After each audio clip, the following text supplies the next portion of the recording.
उसी दिन से पूरे विश्व में 10 दिसंबर को मानव अधिकार दिवस मनाया जाता है। हमारे देश में भी एक मानव अधिकार आयोग बना है, जो मानव अधिकारों के उल्लंघन करने पर व्यक्ति उसमें आवेदन कर सकता है और वो मानव अधिकार आयोग उसके मानव होने के नाते जो अधिकार मिला है उसकी रक्षा करता है। वैसे हमारे संविधान में नागरिक, आप देखें कि हमारे संविधान में अधिकार है, उस अधिकार को क्या कहते हैं? मौलिक अधिकार। मौलिक अधिकार। तो अगर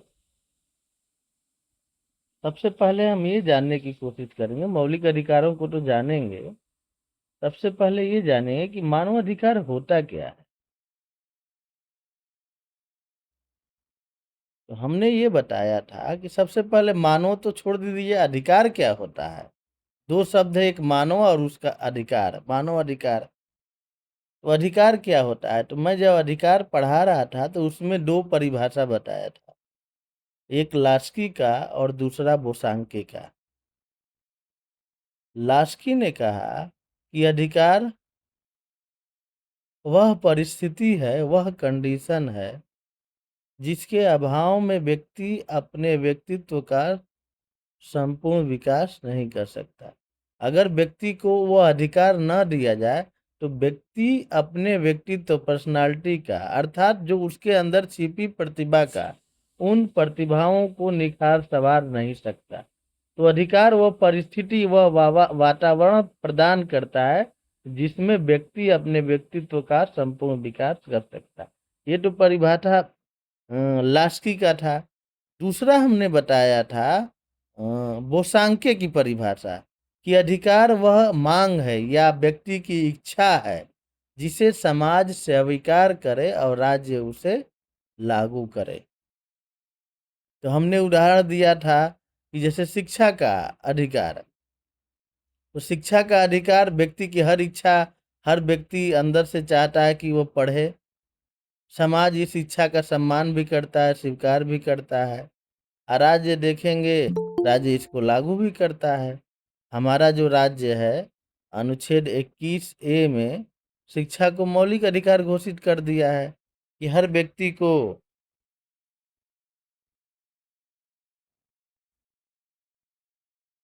शिक्षा पाना, जिसका उम्र 6 से 14 साल है वह अनिवार्य रूप से शिक्षा ग्रहण करेगा, और राज्य वह सुविधा प्रदान करेगा जिससे वह व्यक्ति शिक्षा ग्रहण कर सके। तो राज्य इसको मान्यता दे। ये तीन चीजें अधिकार के लिए होना जरूरी है, व्यक्ति की इच्छा, समाज की स्वीकृति और राज्य की मान्यता। राज्य इसलिए मान्यता देता है कि अगर कोई व्यक्ति दूसरे व्यक्ति के अधिकारों का हनन करता है तो राज्य व्यक्ति के अधिकारों की सुरक्षा करता है। तो अधिकार की जो दूसरी परिभाषा बोसांके ने दिया है कि अधिकार वह मांग या व्यक्ति की इच्छा है जिसे समाज स्वीकार करता है, राज्य उसे लागू करता है। ये है, ये तो अधिकार हुआ। अब मानव अधिकार का क्या मतलब है? मानव का मनुष्य होने के नाते जो अधिकार आपको प्राप्त होता है उसे मानव अधिकार है। अगर आप मनुष्य कुल में जन्म लिए हैं, आप इंसान हैं, तो जन्म से ही कुछ अधिकार आपको प्राप्त हो जाते हैं। ऐसे ही अधिकार को मानव अधिकार कहते हैं, जो जन्म से ही व्यक्ति को ये अधिकार। एक सेकेंड,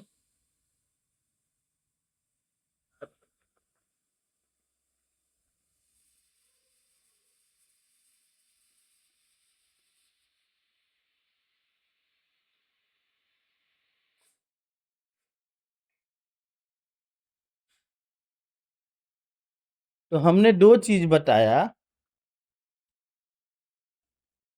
मानव और अधिकार। मानव अधिकार का मतलब हुआ कि ऐसा अधिकार, ऐसी आपकी मनुष्य की इच्छा जो कोई समाज या राज्य या सरकार आपने नहीं दिया, आपको नहीं दिया, बल्कि मनुष्य होने के नाते ही आपको प्राप्त हुआ है। जैसे कुछ अधिकार मनुष्य होने के नाते जो प्राप्त होता है, जैसे रोटी कपड़ा मकान, ये आपका अधिकार है। विवाह का अधिकार, अपने हिसाब से किसी आस्था धर्म को मानना या न मानने का अधिकार। तो कुछ ऐसी चीजें हैं जो व्यक्ति को जन्म से ही सबको प्राप्त होता है, जिसके अभाव में अगर ये सब अधिकार न रहे तो व्यक्ति अपने व्यक्तित्व का विकास नहीं कर सकता है। तो सबसे पहले मानव अधिकार की चर्चा 10 दिसंबर 1948 में यूएनओ ने स्वीकृति दिया कि सभी व्यक्तियों को, दुनिया में कोई भी अगर मनुष्य है तो लगभग संयुक्त राष्ट्र संघ ने 30 धारा घोषणा पत्र में समाहित किया।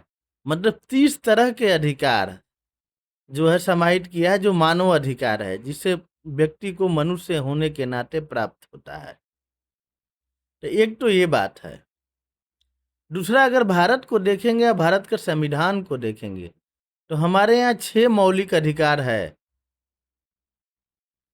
तो 6 मौलिक अधिकार जो है बड़ा इसमें वो है कि जो 6 मौलिक अधिकार हैं, कुछ लोग ये मानते हैं कि सिर्फ भारत के नागरिक को प्राप्त है। ऐसा नहीं है।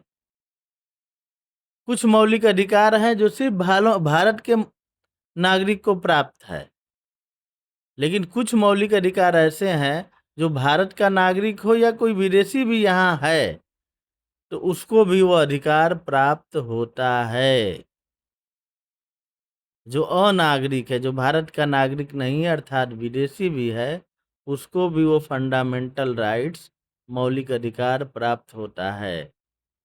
कुछ मौलिक अधिकार ऐसे हैं जो सिर्फ यहाँ के नागरिकों को प्राप्त होता है, जो भारत के नागरिक हैं।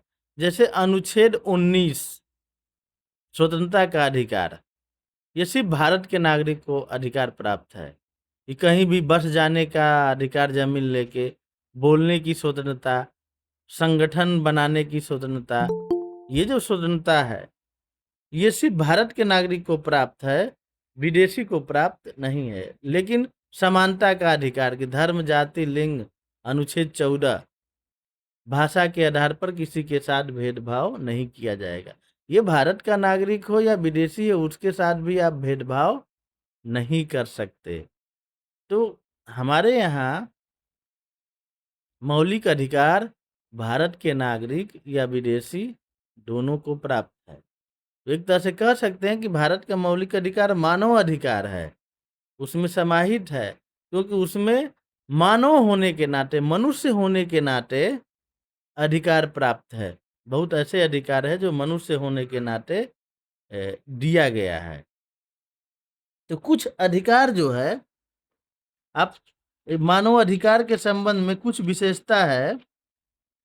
जैसे पहली विशेषता है मानव होने के नाते कि मानव अधिकार सार्वभौम है। सार्वभौम का मतलब कि अगर कहीं भी हो, आप किसी भी देश में हो, किसी भी धर्म जाति और निवास के रहने वाले लोग हैं, बिना भेदभाव के वह अधिकार आपको प्राप्त है। ये मानव अधिकार के अंतर्गत आएगा। ऐसा अधिकार जो सभी मनुष्य के होने के नाते आपको प्राप्त है। दूसरा है, यह जो मानव अधिकार होता है मनुष्य के जन्म से ही प्राप्त होता है। वो जन्म लेता है तब से ही वो अधिकार उसको प्राप्त हो जाते हैं। ये मानव अधिकार की विशेषता है। मानव अधिकार अदेय है। अदेय है, इसको मानव अधिकार को किसी को दे नहीं सकते कि ये अधिकार हम यूज नहीं करेंगे, आप जो है इसका प्रयोग करिए, क्योंकि वो व्यक्ति को ही प्राप्त है, हर इंडिविजुअल को भी प्राप्त है। जैसे शादी करने का अधिकार, विवाह का अधिकार, हम ये नहीं कर सकते कि हम शादी करें, हम शादी नहीं करेंगे, हमारी जगह पर आप शादी कर लीजिए। तो विवाह का अधिकार जो है किसी को दिया नहीं जा सकता है, ये हर व्यक्ति का, इंडिविजुअल का अधिकार होता है। इसीलिए अधेय माना जाता है। ये मानव अधिकार के अंतर्गत आता है। ये व्यक्ति के लिए अनिवार्य होता है। अनिवार्य का मतलब कि मानव अधिकार के बिना व्यक्ति अपने व्यक्तित्व का संपूर्ण विकास नहीं कर सकता। ये अधिकार मिलेगा तभी व्यक्ति अपने व्यक्तित्व का संपूर्ण विकास कर सकता है। संपूर्ण व्यक्तित्व के संपूर्ण विकास का मतलब यहाँ ये है कि मानवाधिकार की अवधारणा ये मान के चलता है कि हर व्यक्ति में कुछ न कुछ क्षमता निहित है, कुछ न कुछ क्वालिटी उसके अंदर है। अगर इंसान है तो उसमें क्षमता है। अधिकार वह परिस्थिति प्रदान करता है जिस परिस्थिति में व्यक्ति रह के अपने क्षमता का उसको क्षमता को पुष्पित पल्लवित कर सकता है, उजागर कर सकता है। अगर वो अधिकार उसको नहीं मिलेगा तो उसकी क्षमता उसके बॉडी और शरीर के अंदर ही रह जाएगी और वो व्यक्ति मर जाएगा, वो क्षमता बाहर नहीं आ पाएगी। तो अधिकार वह परिस्थिति प्रदान करता है जिससे व्यक्ति अपने व्यक्तित्व का विकास कर सकता है। तो ये मानव अधिकार की मुख्य विशेषता है। अगर आप स्थूल रूप से समझेंगे, जैसे जो 10 दिसंबर 1948 को संयुक्त राष्ट्र संघ ने जो घोषणा दिया था, घोषणा पत्र जारी किया था, तो कुछ उसने आइडेंटिफाई किया था कि हर व्यक्ति का क्या-क्या मानव अधिकार है। तो पूरा तो यहाँ नहीं बता सकते, इतना समय नहीं है, कुछ हम बता सकते हैं। जैसे पहले सभी मनुष्य जन्म से स्वतंत्र और अधिकार तथा मर्यादा में समान है।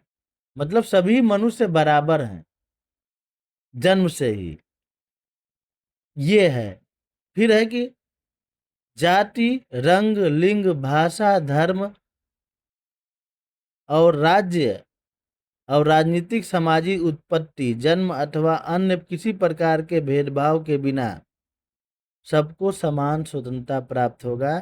इस आधार पे कोई भेदभाव नहीं किया जाएगा। प्रत्येक व्यक्ति स्वतंत्र होगा, किसी का गुलाम नहीं होगा, किसी को सताया नहीं जाएगा, अमानुषिक दंड नहीं दिया जाएगा। कानून के नज़र में सभी लोग बराबर होंगे। सभी को विवाह करने का अधिकार होगा। पत्र व्यवहार और गोपनीयता और निजता का सबका सम्मान होगा। मतलब जो प्राइवेसी है, राइट टू प्राइवेसी सबका होगा। ये कुछ अधिकार जो है दिए गए हैं। शिक्षा पाने का अधिकार है। प्रत्येक व्यक्ति को अपने सांस्कृतिक जो विरासत है उसके अनुसार जीवन जीने का अधिकार है। समान कार्य के लिए समान वेतन का अधिकार है। फिर अवकाश, छुट्टी का अधिकार है। ये सब कुछ अधिकार जो है चिन्हित किए गए हैं, जो संयुक्त राष्ट्र संघ के घोषणा पत्र में दिए गए हैं। मोटा मोटी अगर मानव अधिकार को अगर सूत्रबद्ध रूप से बांटा जाए तो नागरिक अधिकार आप पहला लिख सकते हैं कि मानव अधिकार में नागरिक अधिकार। नागरिक अधिकार, हम किसी देश के सदस्य होते हैं, सिटीजन होते हैं, तो उसके एवज में जो अधिकार मिलता है उसको नागरिक अधिकार कहते हैं। जैसे भारत के हम नागरिक हैं तो हमको वोट देने का अधिकार है, हमको उम्मीदवार बनने का अधिकार है, हम कहीं भी जो है चुनाव में खड़े हो सकते हैं, चुनाव लड़ सकते हैं। ये सब नागरिक अधिकार के अंतर्गत आते हैं। कहीं भी घूमने फिरने का अधिकार, अभिव्यक्ति की आज़ादी, ये नागरिक और राजनीतिक अधिकार के अंतर्गत आते हैं।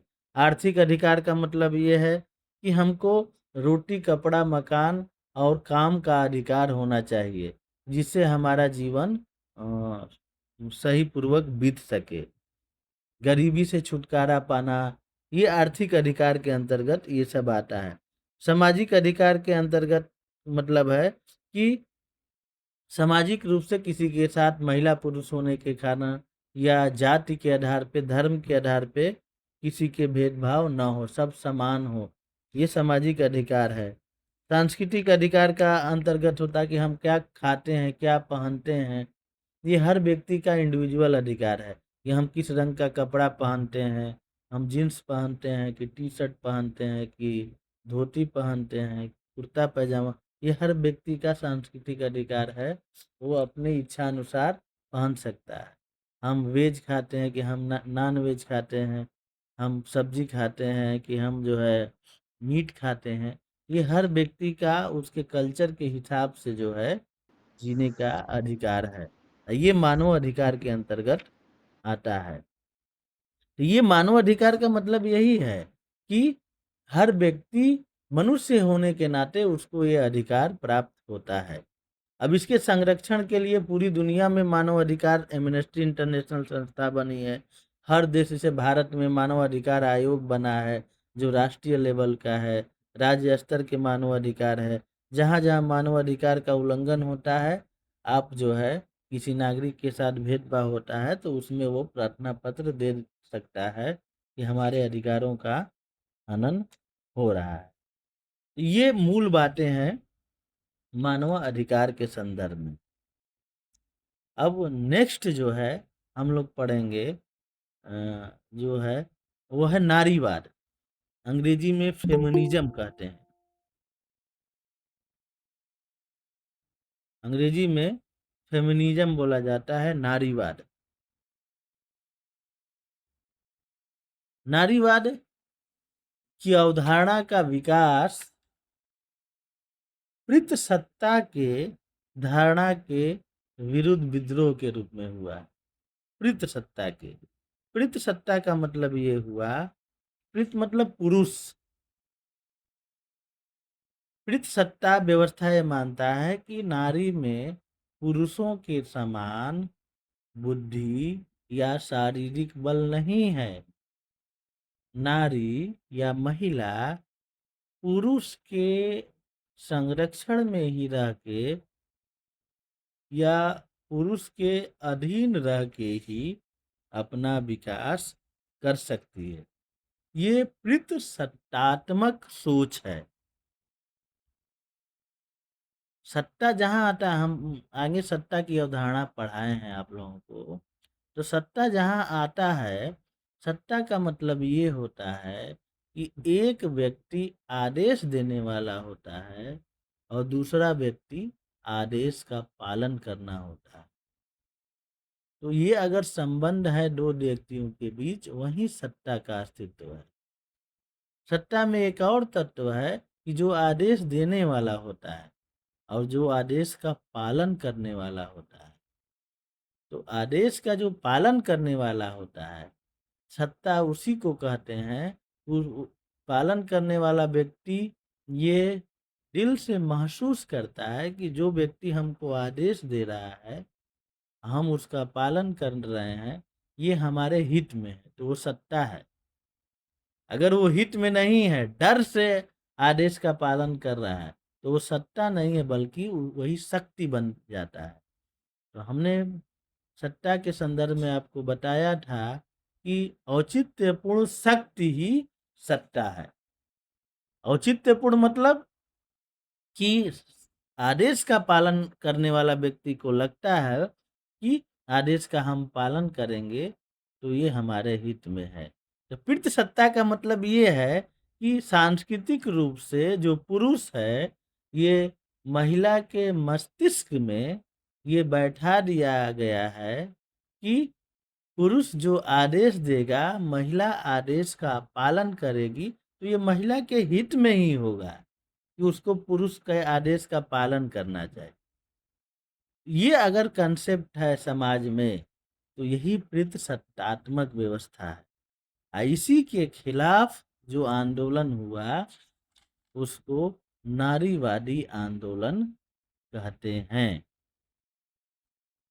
इसमें इसके जनक माना जाता है कि सिमोन द beauvoir, एक किताब लिखी थी। सिमोन द beauvoir नाम है।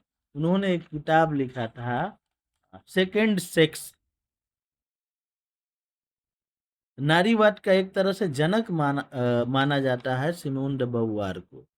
उनकी किताब है सेकंड सेक्स।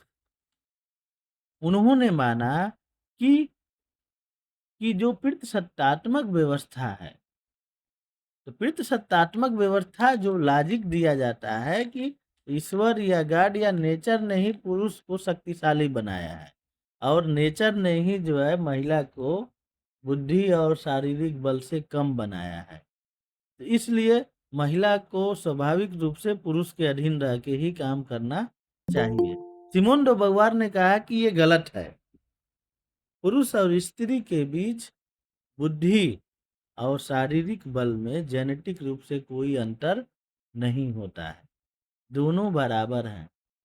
इसलिए पितृसत्तात्मक जो अवधारणा है ये समाज जनित है, प्रकृति जनित नहीं है। ये समाज ने ऐसा हमको बचपन से ही स्त्री को ऐसा संस्कार देता है, ऐसा तहजीब देता है, ऐसा मैनर सिखाता है कि महिला पुरुष की आज्ञा मानने के लिए मानसिक रूप से तैयार हो जाती है। तो सिमोन डे beauvoir ने कहा कि इसी चीज को हमको तोड़ना है। एक लिंग भेद वाली जो व्यवस्था है, स्त्री और पुरुष के बीच असमानता है, इसको खत्म करने की जरूरत है। तभी समाज और दुनिया आगे बढ़ पाएगी। अगर एक उन्होंने कहा कि समाज रूपी गाड़ी को चलाने के लिए दो समान पहियों का होना जरूरी है। अगर असमान पहिया रहे, एक पहिया बड़ा रहेगा, एक पहिया छोटा रहेगा, तो समाज रूपी गाड़ी तेजी से नहीं बढ़ेगी, धीरे धीरे बढ़ेगी। अगर समाज को आगे ले जाना है तो दोनों पहियों को समान होना आवश्यक है, जो समान स्पीड से समाज को आगे ले जा सके। ये धारणा सिमोन डे beauvoir का था। दूसरी तरफ जो मार्क्सवादी विचारक हैं, वो मानते हैं कि पितृसत्तात्मक व्यवस्था जैविक आधार पे नहीं हुआ, बल्कि संपत्ति के आधार पे हुआ। जब संपत्ति का मालिकाना हक पुरुषों के हाथ में आ गया, तो महिलाएं मजबूर हो गई पुरुष की बात मानने के लिए। अगर महिला आर्थिक रूप से अपने भोजन कपड़ा के लिए पुरुष पर निर्भर रहेगी, तो वो कभी भी आज़ाद या स्वतंत्र नहीं हो पाएगी। तो अगर महिलाओं को आज़ादी और स्वतंत्रता देना है, तो सबसे पहले आर्थिक रूप से उनको मजबूत बनाना होगा। वो आर्थिक रूप से मजबूत बन जाएंगी और आत्मनिर्भर हो जाएंगी, तो उनको अधिकार देने की ज़रूरत नहीं है, बल्कि वह अधिकार छीन लेंगे। तो कार्ल मार्क्स की यह अवधारणा या मार्क्सवादी चिंतकों की यह अवधारणा है कि संपत्ति पर मालिकाना हक नारी को दे के ही पितृसत्तात्मक सत्ता को बदला जा सकता है, एक समता मूलक समाज बना सकते हैं। तो यह मुख्यतः जो है नारीवादी राजनीति है। अब हम लोग इसके बाद पढ़ेंगे, 7वां यूनिट शुरू होगा। 7वां यूनिट में दो अवधारणा है, संसदात्मक और अध्यक्षात्मक। अंग्रेजी में पार्लियामेंट्री फॉर्म ऑफ गवर्नमेंट और प्रेसिडेंशियल फॉर्म ऑफ गवर्नमेंट कहते हैं। संसदात्मक शासन व्यवस्था और अध्यक्षात्मक शासन व्यवस्था। तो सबसे पहले संसदात्मक शासन व्यवस्था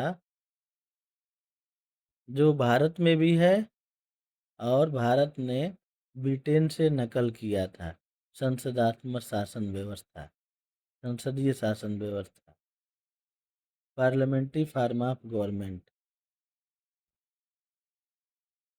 तो ये गवर्नमेंट जो है, संसदात्मक शासन व्यवस्था बनी क्यों थी?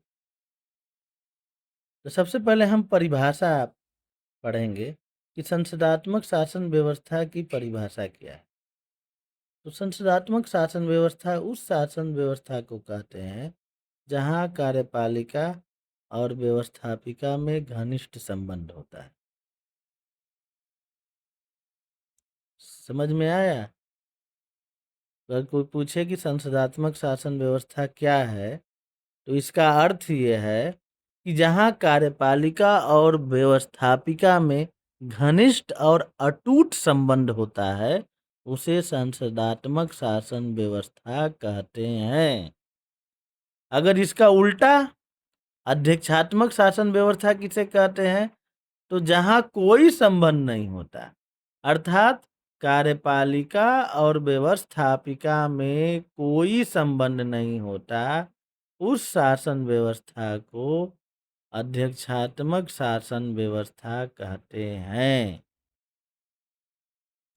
तो हम आपको पहले ही पढ़ाए हैं कि आधुनिक रूप से में मॉन्टेस्क्यू ने एक किताब लिखी है, फ्रांसीसी विचारक हैं मॉन्टेस्क्यू। उन्होंने एक किताब लिखी स्पिरिट ऑफ लॉज। उसने सरकार के कार्यों को 3 भागों में बांटा, कार्यपालिका, व्यवस्थापिका और न्यायपालिका। तो सरकार के कार्यों को मॉन्टेस्क्यू ने क्यों 3 भाग में बांटा? क्योंकि लोकतंत्र से पहले राजतंत्र था दुनिया में, और राजा के पास तीनों शक्तियां होती थी। वही कानून भी बनाता था। व्यवस्थापिका का मतलब कानून बनाना, जो बोल दिया वही कानून है। वही कानूनों को लागू भी करता था राजा ही, और वही वक्त आने पर न्याय भी करता था, न्यायपालिका का। तो तीनों कार्य एक ही व्यक्ति में निहित होता था। तो ये देखा गया कि राजा स्वेच्छाचारी हो जाता था, खुश रहा तो अच्छा कानून बना दिया, नाराज रहा तो गलत आदेश दे दिया। खुश रहा तो किसी को न्याय में छोड़ दिया, अगर दुखी रहा तो फांसी पे चढ़ा दिया। तो व्यक्ति के इच्छा पर होने के कारण ये अधिकार का व्यक्ति दुरुपयोग करता था। व्यक्ति मतलब राजा। तो मॉन्टेस्क्यू ने कहा कि इसीलिए सरकार के कार्यों को 3 भागों में बांट देंगे तो कोई अंग गलत काम नहीं करेगा, और जनता के अधिकार और स्वतंत्रता सुरक्षित रहेगी। इसीलिए उन्होंने सरकार के कार्यों को 3 भागों में बांट दिया कि एक अंग अगर खराब काम करेगा, जनता पर अत्याचार करेगा, जनता के अधिकार और स्वतंत्रता का हनन करेगा, तो दूसरा अंग उसको रोक देगा। जैसे कार्यपालिका अपने देश में देखिए, तो प्रधानमंत्री, मंत्रिपरिषद और जितने सरकारी कर्मचारी सब कार्यपालिका के अंग हैं। व्यवस्थापिका देश में संसद, राज्यों में विधानसभा, और गांव लेवल पे है ग्राम सभा या नगर पालिकाएं, यहाँ कानून बनता है। न्यायपालिका का मतलब सुप्रीम कोर्ट, हाई कोर्ट और जिला न्यायालय। 3 अंग बांटा गया। ये बांटने के पीछे यही मंशा था कि सरकार की शक्ति को बांट दो, तभी जनता सुरक्षित है। अगर सरकार जितना मजबूत रहेगी, शक्तिशाली रहेगी, उतने ही जनता के अधिकार और स्वतंत्रता का हनन की संभावना अधिक रहेगी। इसलिए मजबूत सरकार नहीं, मजबूर सरकार चाहिए। जनता मजबूत होनी चाहिए, सरकार मजबूत नहीं होनी चाहिए। लोकतंत्र का मूल थीम ये है। इसीलिए सरकार की शक्तियों को बांटा जाता है। लेकिन हमारे यहाँ संसदीय शासन व्यवस्था है। हमने मॉन्टेस्क्यू के सिद्धांत को अक्षरशः पालन नहीं किया। सिर्फ हमारे यहाँ नहीं, ब्रिटेन में भी हमने कार्यपालिका और व्यवस्थापिका को एक में मिला दिया, क्योंकि हमारे यहाँ पार्लियामेंट्री सिस्टम है। ऐसा इसलिए कि उदाहरण हमारे प्रधानमंत्री जी का ले लीजिए, मोदी जी का। मोदी जी बनारस के सांसद भी हैं, वो कानून भी बनाते हैं। संसद में कानून बनाता है तो वोट देते हैं। दूसरी तरफ उन कानूनों को लागू करने के लिए प्रधानमंत्री हैं, उनकी पूरी मिनिस्ट्री है, उसको लागू भी करवाते हैं। तो एक ही व्यक्ति की 2 भूमिका हो गई, कानून को लागू भी कर रहा है, कानून बना भी रहा है। जो मॉन्टेस्क्यू ने मना किया था कि इसको दुरुपयोग हो सकता है, जनता कमजोर हो सकती है। इसलिए अमेरिका वाले मॉन्टेस्क्यू के सिद्धांत को अक्षरशः पालन किया, अध्यक्षात्मक शासन व्यवस्था। उनको लगता था कि व्यक्ति जो है निरंकुश हो सकता है, इसलिए सरकार की शक्तियों को बांट दिया जाए। उन्होंने अगर जो राष्ट्रपति हो जाता है, वो किसी भी सदन का सदस्य नहीं होता है। वो कानून बनाने में उसकी भूमिका नहीं होती है। जो जज हो जाता है, वो कार्यपालिका और व्यवस्थापिका का सदस्य अमेरिका में नहीं होता है। तो तीनों अंग स्वतंत्र रूप से अलग-अलग व्यक्ति काम करते हैं, तीनों अंगों के। इसलिए अमेरिका को में लोकतंत्र ज़्यादा सुरक्षित माना जाता है कि वहाँ लोकतंत्र का खात्मा नहीं हो सकता। अगर राष्ट्रपति कोई बदमाशी करता है, तो संसद उसको रोक देगी, उसके खिलाफ महाभियोग लगा के पद से हटा देगी। संसद नहीं रोकेगी तो न्यायालय जो है उसको उसके गलत आदेश को रोक सकता है। अभी सुप्रीम कोर्ट वहाँ का न्यायालय जो है ट्रंप द्वारा लगाए गए टैरिफ या अन्य कानूनों को गैर संवैधानिक घोषित कर दिया है। तो इससे क्या होता है कि डेमोक्रेसी और जनता के अधिकार सुरक्षित रहते हैं। तो दुनिया में अगर देखा जाए तो 2 प्रकार के ही लोकतंत्र में शासन व्यवस्था है, या तो संसदात्मक है या तो अध्यक्षात्मक है। भारत और ब्रिटेन में संसदात्मक शासन व्यवस्था है और अमेरिका में अध्यक्षात्मक। तो कार्यपालिका और व्यवस्थापिका में घनिष्ठ संबंध ये संसदात्मक शासन व्यवस्था के बीच।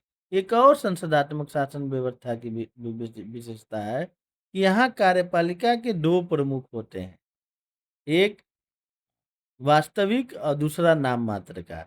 जैसे राष्ट्रपति भारत में वास्तविक नाम मात्र का कार्यपालिका का हेड है, प्रमुख है। वास्तविक शक्ति कार्यपालिका का प्रधानमंत्री और मंत्रिमंडल में है। उसी तरह ब्रिटेन का उदाहरण लीजिए तो ब्रिटेन में भी राजा के पास नाम मात्र की शक्ति है और वास्तविक शक्ति प्रधानमंत्री में होता है। तीसरी संसदीय शासन व्यवस्था की विशेषता होती है कि कार्यपालिका व्यवस्थापिका के प्रति उत्तरदायी होती है। उत्तरदायी का मतलब है कि कार्यपालिका जो भी कार्य करती है, उसको व्यवस्थापिका से अप्रूवल लेना होता है या व्यवस्थापिका उससे प्रश्न पूछ सकती है। अगर प्रश्न से के जवाब से कार्यपालिका के संतुष्ट नहीं है, तो उसको महाभियोग का प्रस्ताव या अविश्वास का प्रस्ताव लाके कार्यपालिका को व्यवस्थापिका हटा सकती है। तो ये संसदीय शासन व्यवस्था में ये प्रावधान है। अध्यक्षात्मक शासन व्यवस्था में अविश्वास प्रस्ताव नहीं होता है। राष्ट्रपति का कार्यकाल 4 साल के लिए फिक्स होता है, जैसे अमेरिका में है। वहाँ कार्यकाल से पहले नहीं हटा सकते। हाँ, राष्ट्रपति कोई गैर संवैधानिक काम किया है, तो कार्यकाल से पहले हटा सकते हैं, उसके लिए महाभियोग है। इसके अलावा अविश्वास का प्रस्ताव वहाँ संसदीय शासन व्यवस्था में नहीं होता है। तो यही मूल जो है दुनिया में संसदात्मक और अध्यक्षात्मक शासन व्यवस्था है। दोनों के अपने गुण और दोष हैं। इसको आप किताब में पढ़ सकते हैं। तो ये 4 टॉपिक जो है हमने पढ़ाया आज। एक जो है मानवाधिकार, नारीवाद, संसदात्मक और अध्यक्षात्मक शासन व्यवस्था।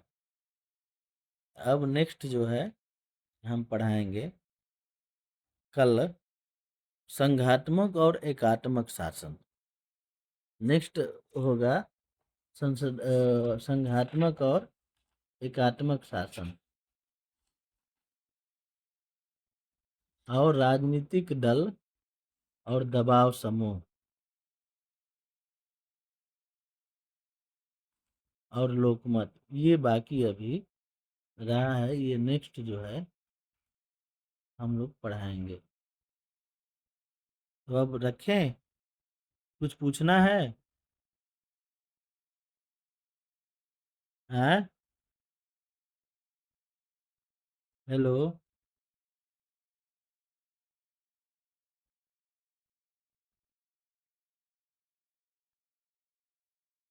ठीक है तब रख रहे हैं अब।